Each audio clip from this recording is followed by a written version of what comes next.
First of all, I would like to thank the affirmative team, Jan Fran, Nath Valvo and Daryl Summers. It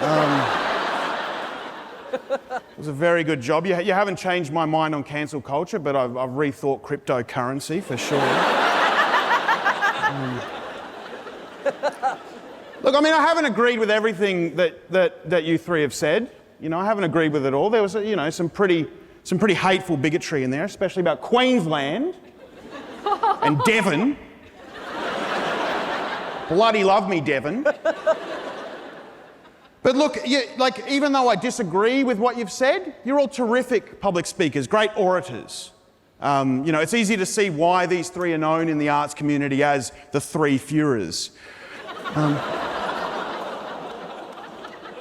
Look, I'm kidding around, obviously. I'm mucking around. And Anthony, you're not Daryl Summers. But I do mean this sincerely, that all three of you would do a great job on Hey Hey at Saturday. I think you'd all fit right in. Look, I don't want to cancel culture, no. I want to cancel culture. I'm the Chancellor of cancel.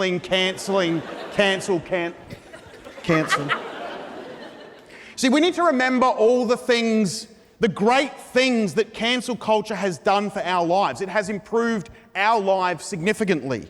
For one, now that J.K. Rowling is cancelled, we no longer have to pretend to know what Harry Potter fans are on about. When they're talking about the Hufflepuffs and the Bizzlebobs and the Cream Dragons or whatever they got. I don't know if that's one of the books, Harry Potter and the Creamy Dragon. I don't know, I've never read them, I'm not 6.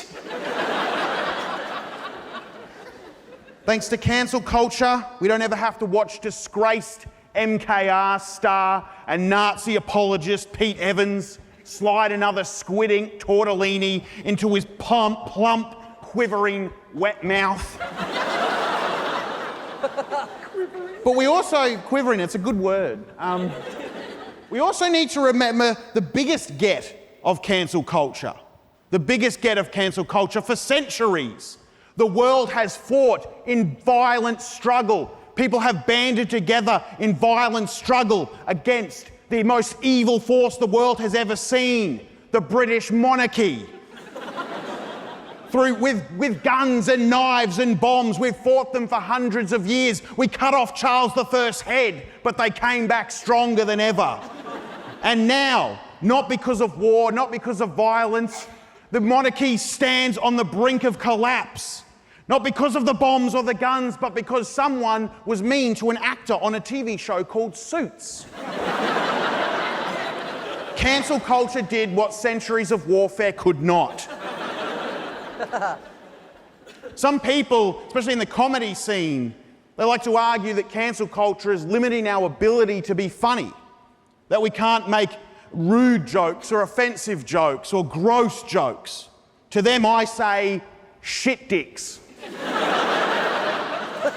I've made a career out of being gross and offensive, and you can see that on display at my comedy festival show, This Might Not Be Held.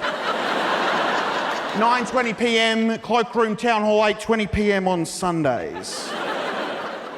Now, cancel culture doesn't stop you from making jokes. That's the thing about cancel culture. It doesn't stop you from making offensive or rude jokes. It just stops you from punching down.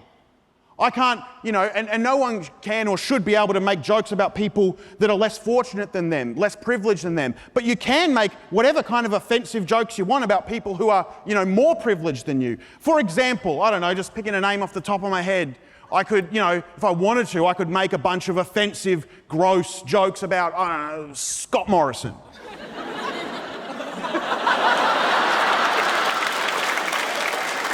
And here they are.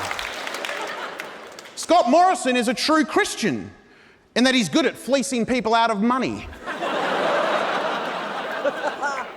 I'm not saying Scott Morrison is a corrupt and criminal lunatic, but he does a damn good impersonation of one.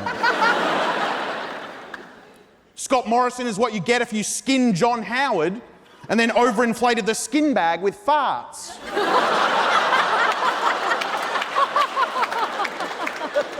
Bit of gross humour for you there. If ScoMo was drowning, the only choice I'd have is to make sure whether I film in vertical or landscape. Is it a joke? Finally, you can tell Scott Morrison used to work in marketing because he's a dumb fucking turd.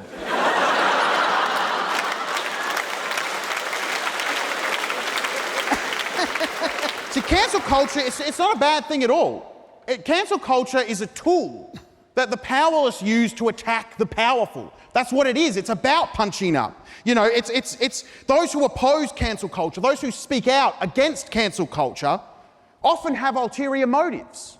The Murdoch press, the billionaire classes, the three, let's just call them neo-Nazis who sit opposite. They have ulterior motives. They want to cancel culture because they see cancel culture as a threat to their power. And they sow dissent among us. They make us turn on cancel culture, turn on each other. That's what they do. Allow me to demonstrate this point by way of an anecdote. During the lockdown, I found myself on a website called Pornhub, I believe.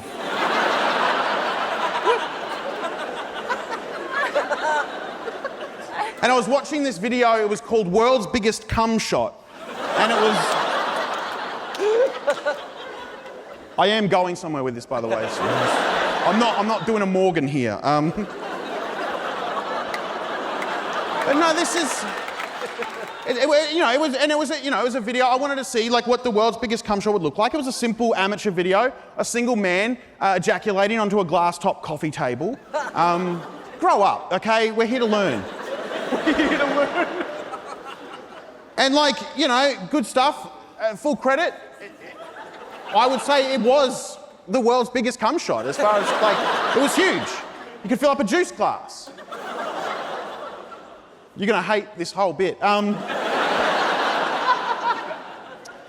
the thing is, right, I finished watching the video, then I scrolled down to the comment section of the video. Side note too, I'm always fascinated by the kind of people who would leave comments on a porno website. Like who's on there just going, you know what, I've got some shit to say. I gotta log on here. So I go down to the comments section, right? The first few comments, all nice, supportive comments. It's like, great, oh, that's cool, yum, you know, whatever, like, just good. Yeah. But then I get down to this one comment, right? And you see it on every video you ever see online. There's this one troll, some doubting Thomas, who just goes, fake. That's clearly fake. And then some other guy, he jumps in and he goes, mate, it's not fake. Don't be so cynical. It's real. And then he goes, oh, mate, if you think that's real, you are so naive. And then another guy jumps in and he's going, no, that is fake. I work in graphic design. That's clearly CGI. And then another guy's come in going, mate, what are you talking about, CGI? This isn't Lord of the Rings or Avatar. This is an iPhone video of a man coming on a coffee table. And then another guy comes in and he's like, no, it's actually real. It's called hyperspermia. Look it up. It's a real condition. Maybe educate yourself for once. Stop being so ignorant. And then another guy comes in and he goes, oh, I know what hyperspermia is, mate. My dad's got hyperspermia. I know all about it. That's not hyperspermia. And then another guy comes in and goes, it's cornstarch. You get cornstarch and inject it into your penis, and then you piss out the cornstarch, and it looks like cum.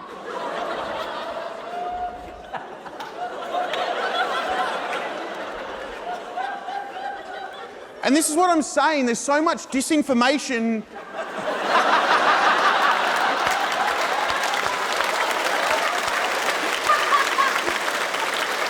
Like, we're at each other's throats online. They're sowing disinformation. They're sowing dissent. It's the same with cancel culture. It's pitting us, the workers, against each other. And this is what the millionaires want.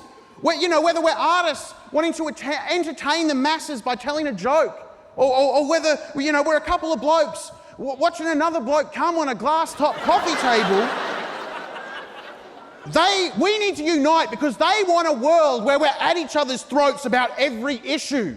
They see protest movements as a threat, so they get online and they sow dissent.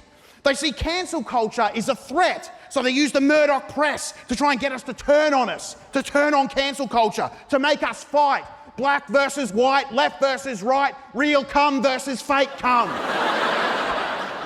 While all the while the capitalist classes increase their profits.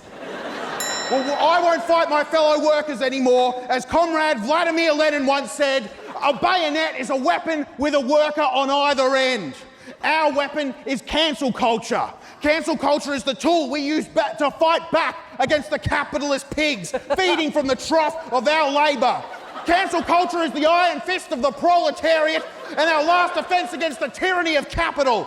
I choose to believe that the workers of the world can unite. I choose to believe that through the iron fist of cancel culture, we can rise up and smash the bourgeoisie. And I choose to believe that the cum is